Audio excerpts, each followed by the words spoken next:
Greetings, YouTube. So I thought I would today talk about what I would consider to be my ideal knife design. Now, I actually haven't found this knife design, but I think I have achieved a very good idea of what it would be. Now, I've spoken about the Kershaw Burst in a video before, and I really like this design. It's got great scales, they have a nice contour, it's tip up, it's assisted opening, the finish is very nice, it's got nice jimping. I like this little detail here. I really like this feature. The flipper makes a very nice guard. I like the lines. It's enough knife. It fits my hand well. I have a full 4-finger grip, but no more. I've come to the conclusion that that is as much knife as I want. I don't want more than that. So, why don't I want this to, why isn't this my perfect knife? Well, the reason is I would prefer if it had that knife shape. If the blade was a Wharncliffe shape. Now this is the CRK Gray Ghost Mirage. There were two models of this size and a larger one, and it was available in a drop point or in a Wharncliffe, at least in the smaller size. This is no longer a knife that's available in the market. And I think we have the spear point, or the drop point rather, here at the house. I think my wife has it somewhere. I had a copy of the larger one as well, but it was just too much knife for me, and I gave it to a friend of mine who had larger hands. Now, there are things I don't like about this particular knife. It's tipped down.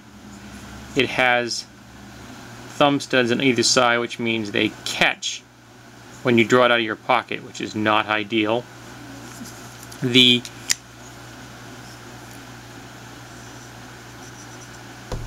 release is very rough. I don't know if you can see it, but there's a lot of very, very severe jimping on that. And it's actually painful if you open and close this knife a lot. It's not fun at all. The jimping on the back of the blade is fine. That's not an issue. And there really needs to be a relief, a slope here, because this is almost flush. And I find it difficult to get my finger in there and catch it without having to put a painful amount of pressure on that. And I just don't like manual folders. I prefer flippers. I think this would be a more attractive knife with a flipper and a nice guard here. And this whole little notch here, just kind of a double scallop design, it's not comfortable. I don't like it. I don't think it's particularly attractive. The scales themselves are alright. It's a thinner knife than the Burst here, but I find the Burst more comfortable. This has more angles on it. It just doesn't feel the hand the same way.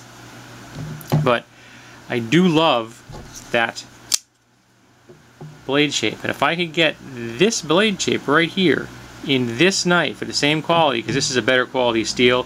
I think this is AUS 6. It's not as good a steel as the Burst has. If I could find that in this steel and that shape, I would be a very happy man. But I haven't been able to find it. Now there are a couple of Wharncliffe designs on the market that I know of. There's a Black Hawk called Be Warned, WHARNED, but it's still angular, it's a manual folder. It does have a 4-point carry clip, so that's nice. There is the Kiwi 3 for Spyderco, but it is a horribly opening knife. The knife, you have to push so hard, and it's just very awkward. I could not open it with one hand. I had to open it with two hands, even though it's the classic Spyderco with the hole in the blade designed for that. Even though once open, it's a very comfortable knife. All steel. The slabs I thought were a little on the smooth side. There's another Spyderco out there. Again, it's a manual opener. It's a little on the pricey side, but it is, otherwise it meets many of my criteria. I just really like having a speed safe flipper. I just think it's cool and it's efficient, and there's no studs, there's no holes, nothing. It just makes a nice aesthetic, and it's a good design. So I'm reaching out to the knife enthusiasts on YouTube. Do any of you folks out there know of a knife that meets my criteria? 3-inch blade, tip-up carry, Wharncliffe edge, and as close to the Kershaw burst as conceivable. I would love to hear from you if you know anything. That would be really cool. Thank you.